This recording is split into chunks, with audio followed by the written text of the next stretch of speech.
Hello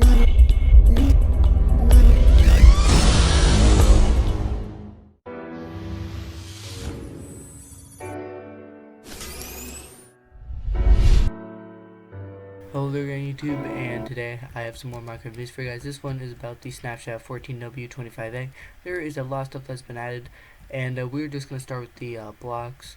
And this first one is a sea lantern block. It spawns in the new underwater temples, and if you look closely here, you can see that is moving, and it emits light both underwater in the temples and above ground, and yeah, so then we also have prismarite, which is basically what the most of the temple is made out of, and as far as I know, that's the only thing, that's the only place where you can find it. Then they have, I forget what it's called, I think it's the bricks, yeah, prismarite bricks, right here. Then we also have dark prismarite, and I will show you all the crafting tables, all the crafting recipes for them later, and so anyway, if you break these three, just with diamond pick, they will break. If you break this with a normal pick, then it will drop crystals, and the only way to get the actual block without crafting it is And so what I'm going to show you guys now is how to actually craft the sea lantern without having to use a silk touch pickaxe. So let's just get some of these and some of these, and we put this on the corners and then fill in the rest with the crystals, and there you go, we have our own sea lantern block. If you put the prismarine shards in a block of 4 like that, you get the regular prismarine block as shown there. If you fill in all the spaces, you'll get the bricks. And actually, I'm get the ink sacks out now. And if you put that around the edges, put the ink sac in the middle, then that's how you get the and dark also prismarine. One more note, even above water, these blocks will not set fire. I will even show you guys. Like, they will set fire, they will just not burn down. Especially this one doesn't burn at all. The sea lantern, it doesn't even start, it just won't. But these will put fire on them, they just won't burn down. Okay, so I am back, yeah. and this is the new underwater temple. I think my night vision, yeah, it doesn't really help. But anyway, these are the new guardians, and they kind of look a little bit weird. I guess maybe that's just because they're new to the game, but apparently they really hate squids, so let's just spawn a few. And you see they are locking onto them and killing them.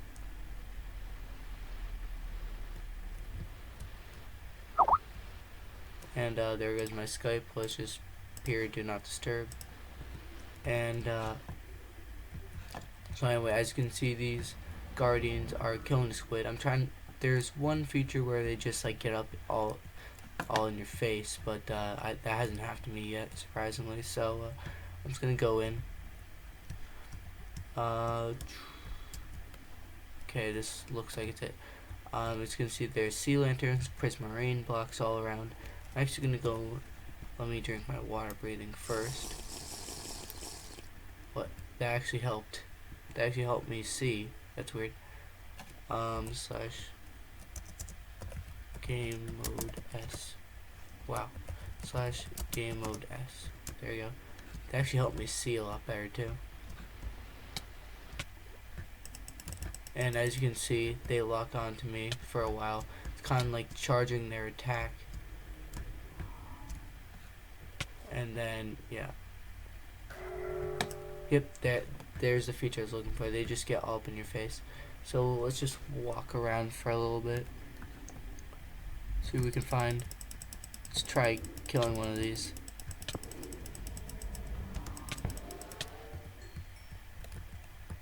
It hasn't dropped anything yet.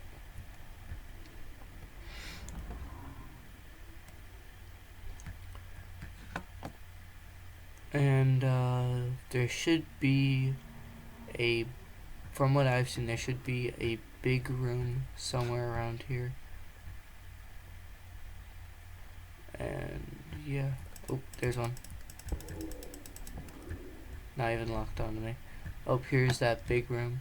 As you can see, there's dark prismarine around here. And this is gonna be hard to mine, so I'm just gonna go game mode C. And the whole reason for the survival is just to show what attacks the guardian has. And it looks like there are gold blocks in here. And so what also another video that I saw, there was if you actually start mining them from the bottom, if you don't have water breathing somehow, there's like a little air pocket they can get into. Yeah, it looks like, and this looks like it's it right here, but if you do it correctly, you can do it from the outside. And there is 8 gold blocks there. And more of these guys. Let's see. And here is a little temple of another new block, wet sponges. And I actually didn't even know that this part existed. And I think this is just leading to the outside. But so there is one little area for the gold blocks right in the middle. Then they also have these wet sponges, which is also the only place where you're gonna find sponges. But at least you can find sponges in survival now. Like you don't need to you don't need to go into creative. And there are 2 different kinds of sponges now. There is regular sponge and wet sponge. And as you can hear, they kind of sound like dirt blocks. And so anyway, let's just move on. I will tell you about the sponge blocks a little bit later. As I was on my way out toward the top here, toward the top of the temple, I noticed that along with the regular gardens, there's also this boss mob sort of guy who's just bigger. It looks like this is the kind of guy who appears in front of your screen. And also figured out why none of the blocks were breaking. I thought it was just because I was underwater. Apparently when those guardians hit you, it also gives you mining fatigue 3, so you can't mine anything. But anyway, let's kill this guy. And I also figured out that the shards and crystals can also be dropped by the guardians, and wet sponges, as you just saw there, can also be dropped. So you don't exactly need to mine. You need to like wait for the mining fatigue to wear off to like mine some of the stuff. You can just get it from killing. Okay, so we are back here in the super flat world. Along with that main underwater temple thing, there's also another big feature, and it is a new enchantment called Depth Strider. I'm not sure if you can just get it randomly in an enchantment table or not. I have yet to try that out, but obviously they do have these enchanting books. There's Depth Strider 1, 2, and 3, and even though they are intended for use on the boots, I'm just give you a little demonstration here. You can actually get it from a for any kind of armor, but that may also change as time goes on, because obviously, like I said, it's meant for boots. But let's just see what happens when I put this helmet on. Pretty much the same effect as the boots would, as you can see. And that is only the first enchantment on it. And why did I put this back on? Need some more diamond boots. Let's get 2 more. And let's see what Depth Strider 2 does. Even faster. Almost like you're running in the water. And finally we have 3 here. See how fast this goes. That is pretty much faster than actually running. So yeah, that's actually a pretty cool feature. And okay, so the next feature for Snapshot is the coarse dirt. And basically what the coarse dirt does is to replace the dirt blocks that the grass doesn't spread to. I think that would just happen randomly, and now it's not so confusing, because when you mine it, you can tell that it clearly says coarse dirt on it, so you don't have to like wait to see if it's one of those dirt blocks that just doesn't grow. And this is how you make it. You don't have to use a crafting table. It's a 4x4 block, so you can just use your regular inventory, but I don't feel like switching into survival. So anyway, that's how you craft it. I think it works either way. You can even have the gravel like that if you want. Then you get 4 coarse dirt out of it. So this next feature is with signs. Now recently, before this snapshot, you could only type, like, let's just say 15 characters, I think it was. Just type random letters. That's about how it was. I think that's a little bit less, but who cares. But now it just tries to add the whole thing and it just makes it smaller, so you can type a little bit more on there if you wanted. Especially if you had, just say, eyes. It would just make it a lot smaller. So the next feature is if you use a furnace, put some stone bricks into it, you can create cracked stone bricks. And I think, no, that was the mossy bricks that was added in another 1.8 snapshot. That was one of the first ones.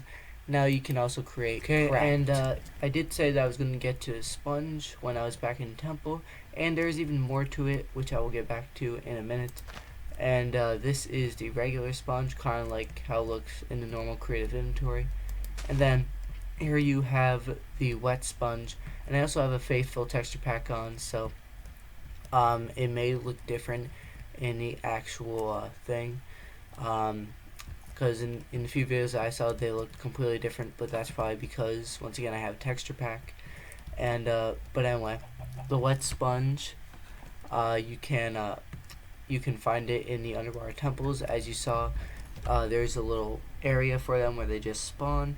Then they also drop from the boss mob, and then if you put them in a furnace, that is how you get the regular sponge. And so once you have, crap, what did I just do? I'll just put a wet sponge there. So once you have gotten the wet sponges from the underwater temple, which, like I said earlier, is the only way you can get it, and then you put it in a furnace and then get the regular sponge, which is the only way to get the regular sponge unless you go into creative, which is basically where it has been sitting for 3 years. And then this is basically what the sponge does when it's dry. Just sucks up all the water and then turns into a wet sponge, and then the water slowly fills back in. And as I just mentioned, the sponge has basically just been sitting in the creative inventory for about 3 years doing nothing, and is actually now finally doing something. And so I am going to spawn a guardian above water, and it's basically just like a fish. It just flopping around. I don't know why these mobs are lagging like they are. Then as you can see, if they're close enough to water, they'll just hop back in. And I don't know why the mobs and stuff are lagging as they are. They shouldn't be, because it's obviously single player, but yeah, whatever. And a few notable features is that when you are on a Minecraft server now, it will show you along with the names. When you hit tab, it will show you the person's face of their skin, and so that'll be a lot more helpful when showing those things. Also, one more thing, you can't really show you this, but I can kind of give you a little bit of idea of what it is.